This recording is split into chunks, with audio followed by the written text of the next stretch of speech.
Hello and welcome back again. My name is Theon, and today, welcome back to Patch Notes. This is the show where we cover all of the cool shit that has been added in the latest patches on certain games, and today we are going to be looking at patch 7.6 for League of Legends, which is an intriguing patch somewhat. It's got some interesting things that we are definitely going to be covering, but first of all, we need to look at the new champion that's been added into this game, or rework, should I actually say, being Galio. Galio was a old champion which was a hybrid of a tank and a mage, and the way how he played was the opposite of how Malphite plays. He was very magic resist oriented, as he was known as the anti-AP tank. That's what he was known as, like how Malphite is very heavy on the anti-AD tank. So, what did they do with the new Galio? Well, they took what his old kit used to do, changed it up a bit, added a few new things, moved things around in his kit, and overall they kind of kept the same idea of him being a anti-AP tank, but they actually changed him from a semi-auto and semi-ranged champion, which was weird for his old kit. It was like 50-50, to his new kit, which is just basically auto-attack reliant now, with one ranged attack, and that's it. Everything else is melee, basically. So, let's have a look at his abilities, shall we? Starting off with his passive, called Colossal Smash. Every 8 seconds, Galio's next basic attack deals magic damage to nearby champions, and then it's increased by 40 at the moment with a AP scaling and a magic resist scaling. Now, the thing with Colossal Smash's cooldown was reduced by 4 seconds when Galio's spells hit a champion. So basically, if you use your Q onto a champion, it will reduce Galio's passive by 4 seconds. So that means every 2 abilities, if you hit 2 abilities on a champion, you will instantly get your passive back up. So you can actually get a lot of burst damage out of this, which seems pretty good. Next up, we have his Q, called Winds of War. Galio fires 2 wind blasts that deals 60%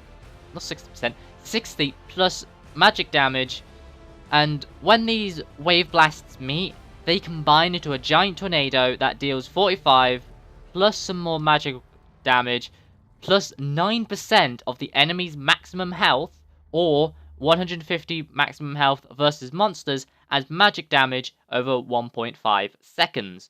So this at the moment seems like it's going to be his main wave clear tool, as it has that monster damage. It's increasing its monsters by its maximum health. So this basically gives him his wave clear. This could also see him in the jungle. I've heard a lot of people talking about he might be good in jungle, and this is the reason why. This would combined with your passive definitely allows you to clear things like raptors quite well.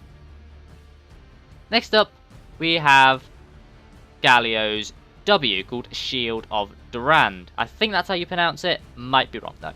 But this has 3 different things to it. First of all, the passive. After not taking damage for 12 seconds, Galio gains a shield that will absorb a percentage of magic damage. So this is very dependent on scaling, I believe. I'm not too sure though. I think it's just how many points you put into W and how much, I think, like magic resist or something you have. I can't know the exact scalings. If you want to know more and you want to see the actual scalings of everything, I'll leave a link down below to 720 so you can actually have a look. I'll even post a link to the great old patch notes so you can see it all down there as well. Now, next up, the actual active part of Shield Durand is his first cast. Galio starts charging, gaining 20 up to a percentage of, based on his magic resist, I believe, of damage reduction, but it slows himself by 30%. So think like Varus Q, where it slows. So it's a self CC now, so he's joined the self CC crew. But basically what this actually does is it allows him to take less damage, so it's actually his tank option.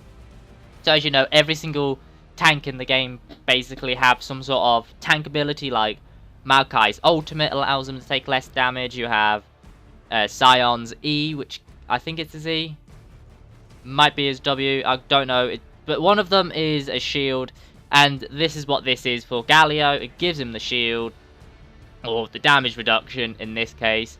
However, it has a second cast to this, which, if Galio lets go after the first cast, Galio will then taunt nearby enemies for 0.5 to 1.5 seconds, and refreshes the damage reduction for 2 seconds. Taunt duration and radius increases with charge time, so the longer you charge the first cast, the better the second cast is. But the thing with this is this is basically Galio's old ultimate, as he had the AoE taunt, and that's basically now on his W. Next up, we have Galio's E. Now, this is called Justice Punch. Galio lunges forward with a mighty blow, dealing 100 and then a percentage of magic damage to champions and knocking them into the air for 0.75 seconds. Galio will stop upon hitting a champion or terrain. This ability cannot go through walls. That is why it says it stops at terrain. So you guys can't be using this to basically get around the map really quickly. So just know that. And basically all this is just a CC effect. And it's kind of interesting how it works, because he jumps backwards and then he does the attack. So if you can't just do it, if you're standing, if you're like looking at, let's say you're looking at the first tower, and then you have a champion behind you, like literally just touching your ass, if you use Justice Punch, you will jump back and hit them. That is how weird this ability is. It's not just a generic that it just goes off where you're standing. You have the jump back, so it's got a little bit of extra backwards range than what you expect.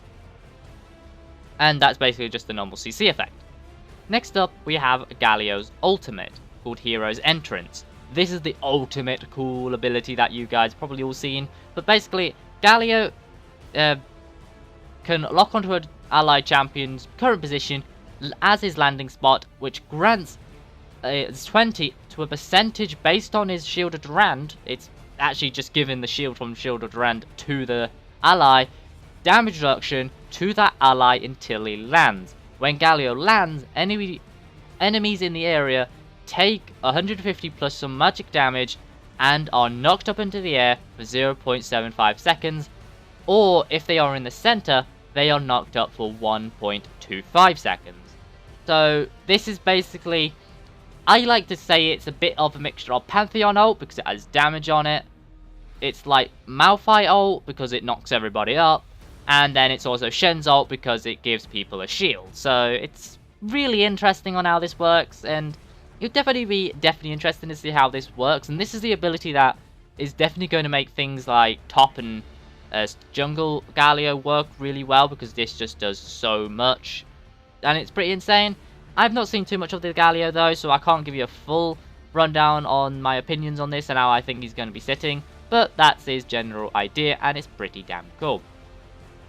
Next up, we have some skins, and in this patch, we have a total of 4 new skins coming your way. But before we go to those skins, we need to cover Galio, because obviously, because of Galio's rework, he now has some new skins. So, first of all, you have his base skin, which looks pretty damn cool if I do say so myself. I actually really like his base skin. I think it looks pretty damn cool. Next up, we have the Commando Galio. So, the old Commando Galio, we used to love it. It used to be the error message on the store. Well, now that's been updated, and it looks pretty damn cool. I actually think this one looks pretty nice. Next up, we have Debonair Galio. This is just, again, it's just a very nice and dapper looking Galio.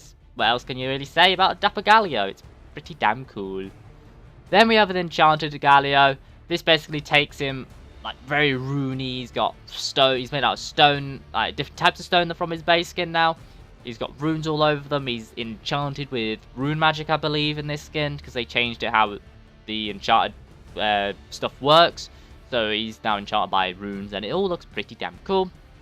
Next up, we have the Hextech Galio. Hextech Galio is basically the old Hextech, but been then brought into the new world of Hextech, because as you guys should know, Riot did update how Hextech works. Every single Hextech skin that has came out has had this new Hextech theming, and even the client at the moment actually still, the new client, shall I say, actually supports the Hextech not the Hextech Galio, it supports the Hextech theme. That is what the theme is meant to be, it's the Hextech. And then finally, we can't forget about his legendary, can we? Gatekeeper Galio. This skin looks absolutely fantastic now. It used to be one of those skins that was a bit iffy, but now it's pretty damn cool. Other than that, we then have the actual new skins for champions that we never knew before, and they are for Pug'Maw, Moo, I think it's like Moo Alistar, Super Cannon, and Renek Toy. I love that name, Renek Toy. Pretty damn cool. These skins are pretty cool. I love the Pug'Maw one. The Pug'Maw one definitely looks really interesting, and I like the particles on this. I think the skin itself looks a little bit creepy because it's like mixes Kog'Maw's like body structure and slaps a pug onto it. So Pug'Maw looks really fucking creepy. And then as for the Moo Alistar and the Super Cannon and even the Renek Toy, they all look pretty damn cool as well. I think these skins are definitely really well. And these skins, I have to say that these are probably one of the best year for the April Fool's skins. Even last year, I think last year was pretty good. I really like the Meowkai. I think that was the best one last year. And then we had, what was it? It was Draven. It was definitely not Vel'Koz. And there was another one. It was Earth Kench. That was it. Those ones were okay. I think this year is fucking fantastic. I love this year's set of skins, and they are pretty damn cool. Now that's all for skins, but we obviously got some other stuff, as this patch actually brings new chromas to the game. Starting off, let's cover the skins that have previous been out, and let's get new chromas. They are being the Amumu chromas for the surprise party. These actually look pretty cool. I like the fact that the balloon actually has a Yordle on it, other than two of them, well, technically three of them, because one has Annie's Tibbers in it, one has Fizz, and another one has a Poro, and it looks pretty cool. Personally, I'm a huge fan of the Gnar one. I think the Gnar one is probably the best one in my opinion, very closely followed by the Poro, and then I think one of the most funniest ones to look at is definitely the Kled one. I think the face on the balloon looks absolutely fantastic. Other than that, we also had a new Gnar chroma, which is for Dino Gnar. This basically just makes Dino Gnar is a cute little Gnar, and this basically makes him look just as cute in some of these costumes. And I love the fact that they changed his boomerang, so it has like a different texture to it as well. So he's like throwing a watermelon, he's throwing an orange slice, he's even throwing a banana in one of them. It's kind of cool, and definitely a set that I recommend worth picking up because they are quite cool. Other than that, we also have Meowkai's also getting some new chromas. I think these ones look definitely really cool. I don't know which one I'll say is my best personal favorite. I'll probably say it's the base one. I still prefer the yellow. I actually really like the orange one as well, which basically looks like a tiger. That looks quite cool. But I'll probably say it's the base. The base one is probably a little bit better than the others. I'm not a fan of them as much, but either way, they are still pretty damn cool. And also, we also have the Moo Alistar. You know, he's a new skin that's just been introduced. This is something that Riot's doing now a little bit. We saw that last patch with the Dragon Slayer Jin Zhao, how he also got a chroma as released with him. And this is happening with this new Alistar skin. I think these look pretty cool. I'm a huge fan of the white and brown cow. I think that one looks the best. And with the chocolate milk, it's pretty damn cool, because each of the cows bring their own milks.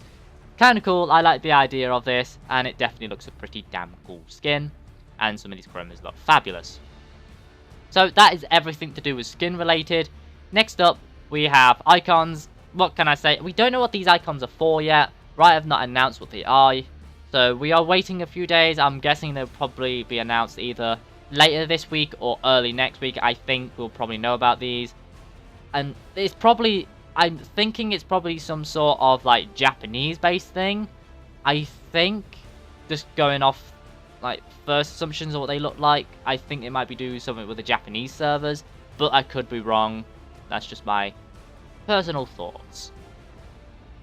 Other than that, that actually makes the entire patch it's a very interesting patch. It's definitely not too amazing. If you guys want to go over all of the changes that was happened to this patch, so the buffs and the nerfs, go down in the description down below. All the links down there for you guys to go check out all of the changes, from buffs to the nerfs and everything else. All the scalings with the Galio and everything will be down there. You can check everything out. Check out videos of all these from people like Skin Spotlights and all of that good stuff. So, other than that, guys, if you've all enjoyed, and I'll see you next time. Till then, everyone, peace out.